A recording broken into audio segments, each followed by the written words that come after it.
What's up, guys? This is Coach Grant with First Down Training, and today we're going to be breaking down 3 routes that all wide receivers need to learn. So I hope this video helps you guys out. I hope it could teach you a few new things. But also, fellas, if you're a wide receiver and you would like to get faster, check out that very first link in the description below where you could get access to 75 plus speed and agility drills. We break down every single drill into a playlist like running mechanics, plyometrics, for example, and then we give you the exact sets and reps to follow for each drill and put those drills into weekly workout plans that you can do. So check out that very first link in the description below if you're interested and would like to get faster. Let's get started with this video. Now, the first route that we're going to be breaking down, fellas, is going to be a dive release 10-yard out route, mainly focused on the dive release. So what is a dive release? I'm going to play this thing full speed, then we'll break it down. So a dive release is pretty much exactly how it sounds. Like, this is more like a 15-yard out, excuse me. But a dive release is pretty much where you are just diving to the inside, trying to make this DB think that we are running a drag, a quick slant, whatever it is to get him to crash down so we could slip to the outside. You could use this on like a fade route,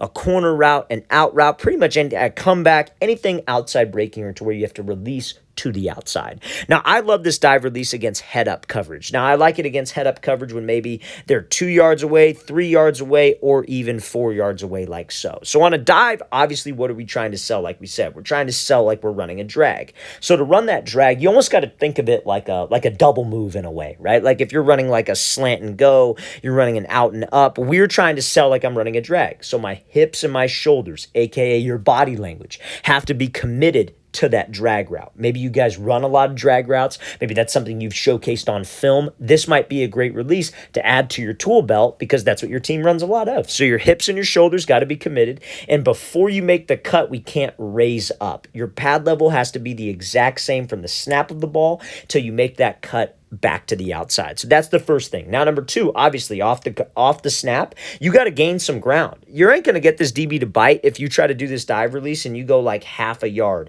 because you're taking choppy steps. And believe me, I've seen that from guys. You have to run. You got to open up the stride and you have to go. Let's cover some ground. Let's gain some distance. And that's what gets the DB to crash down. And then last but not least, you need some speed off the ball. So you watch what Dotson does here off the ball. You see how he gives this little jab with his back foot? That's to create speed, guys. He doesn't just come off of his stance and have to start and get fast immediately off the ball. He gives him some kind of prep step. So he takes this little jab with the back foot, jab, and he pushes off of that back foot. 1, 2, bam, breaking this thing right out. It's 2 steps. He gives a jab, 1, 2. That's all it takes. Speed, stride, body language on this dive release. Now he slips to the outside. He stays skinny to the DB. He doesn't just run off to the out route, breaks this thing off, and is able to create that space. So a dive release is a great release that you guys can use versus head-up coverage when they're maybe 1.5, 2, 3, or 4 yards away. Let's play this thing again, full speed one more time. Great job selling the drag and then creating space on that out. All right, so the next route I want to talk about here is a great move off the line of scrimmage strictly for bigger wide receivers. So this is going to be like a shock release slant route. So reason why I only like this for big receivers, and it kind of varies, right? Like it could be a bigger wide receiver or it could be like a stronger wide receiver. Maybe you got a DB who you could just body, you could just manhandle him. This would be a good time to use that shock release. So what is a shock release if you haven't heard of it? So a shock release where you come off the ball and you pretty much just like block the DB for a second. Now, a lot of people, anytime I talk about this shock release, people will say that this is pass interference. This is offensive pass interference. It is not offensive pass interference, not even in the slightest, because it is within 5 yards. Just think about it from a DB perspective. Nobody would say that it's defensive pass interference if this DB was jamming you off the line of scrimmage, right? That's just his technique. That's what he's trying to do. So a wide receiver, we could do the same exact thing as long as it's within 5 yards. Now, if he's like 8 yards off, like let's say the DB's sitting here, you're here, and he's at 8 yards, and you have to run like a dig. You can't just run up and shove him and then go run a dig. Like, that's going to get called. Make sure you don't put your hands on his face mask either. Make sure it's just a quick little pop inside the shoulder pads, inside the chest plate, like you are blocking him. So, like I said, if you do this and the DB's stronger than us, bigger than us, probably not going to work. I'm just going to be honest with you. He's probably going to get hands, he'll engage the contact, and he'll win the battle. So it's got to be when you're bigger, early on in the game too is what I recommend to kind of set the tone. And then obviously when you're stronger than this guy. So it's the same type of technique as a block. You want to get low, you want to drive from your legs, you want to keep your feet active, and you want to drive up from your hips. Now, what London does here is he does this shock release, and then he turns it into kind of like this crossover to get this DB to jump to the outside so he could win on this slant route. So you could just do the shock release and then run the slant. You could do the shock release, then run the fade, or you could do the shock release and give a little move to the outside and run the slant, or move to the inside, run the fade. Now, notice how I only said slant and fade. I don't think you could use this in any other situation because I feel like it takes too long. Maybe a drag, maybe something quick developing where you don't have a whole lot of cuts or breaks. But if you try to do this shock release on, like, let's say you do the shock release and you're running like a deep post or like a 12-yard dig, guys, if you get tied up off that line of scrimmage, that is completely on us. There are faster ways to get off of that press when you have to run those types of routes, okay? So I'm going to play this again full speed one more time. Again, great example of a shock release here from London, creating space and then winning on the slant. Okay, so now next route we're going to be looking at here is from Calvin Ridley, and this is going to be like a basic dig, okay? Now, I don't mean like basic, like beginner. That's what they call this. So, like, you have like two types of dig routes, right? So you have like a post dig where like that's usually on a play concept called a dagger. So a dagger concept, I'm going to drop two receivers right here. A dagger is when the slot receiver's running a seam and the outside's running that post dig. Usually he's breaking like at 12 and then flattening it off at 15. That's usually how it goes. So that's one type of dig.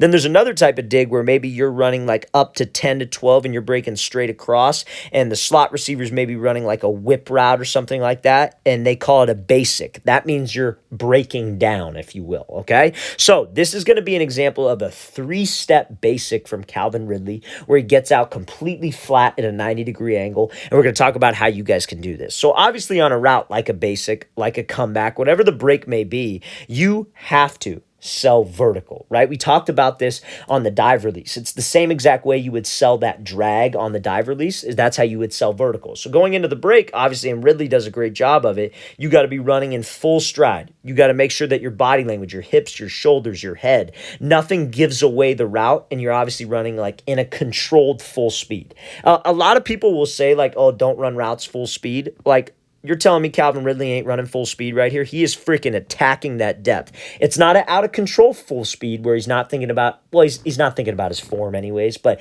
his running form is still there. Let's put it that way. He's not having his arms rip across his body. He's not taking these really crappy strides because he's trying to be as fast as he can. He's running. It's a controlled, but it's full speed, okay? Now, going into that break, obviously this 3-step basic is a 1, 2, 3, and he's out, right? 3 steps.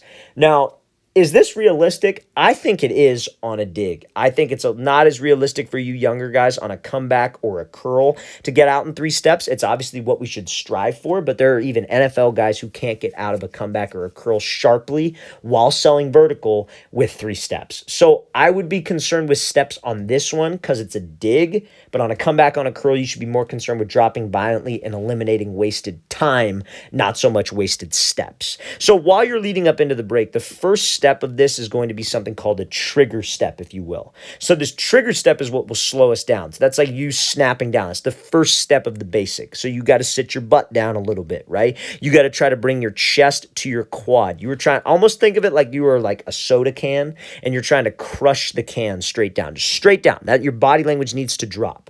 So some people think like string attached to your chin, pull the string to your knee. Some people think bring your chin to your knee, whatever it is, but I need you to get low. Now, when we get low on that trigger step, to get out in 3, the second and third step are more important. The second and third are more important in terms of you eliminating wasted steps. So you see Ridley breaks with 1. Second step, what does it do? It pivots at almost a 45-degree angle because when you pivot now, you're starting to pivot your hips. That's only natural. You pivot your foot, your hip is going to pivot. So now what does this third step do? It hooks around, and that step, since we got low, we're in a good body frame position. He's not stepping way outside his frame. His body's not trying to get out of this break too far, so he could drive off this third step, and that gets him out of that break in 3. So that's a textbook basic dig right there. We're going to play this again full speed one more time. Great job by Ridley snapping down, pivoting, and then hooking to get him in and out at a sharp 90-degree angle. All right, fellas, really want to thank you for watching. I really appreciate it. If you have any questions at all, don't hesitate to leave those in the comment section below. Always appreciate the feedback. It's always great to hear from you guys. And again, fellas, if you would like 75 plus speed and agility drills that you guys can do, check out that very first link in the description below. We always appreciate you guys' support and you guys checking out the website. So we want to help you guys get faster, and this is definitely a way to do it. So again, very first link in that description below. I'll see you guys next time.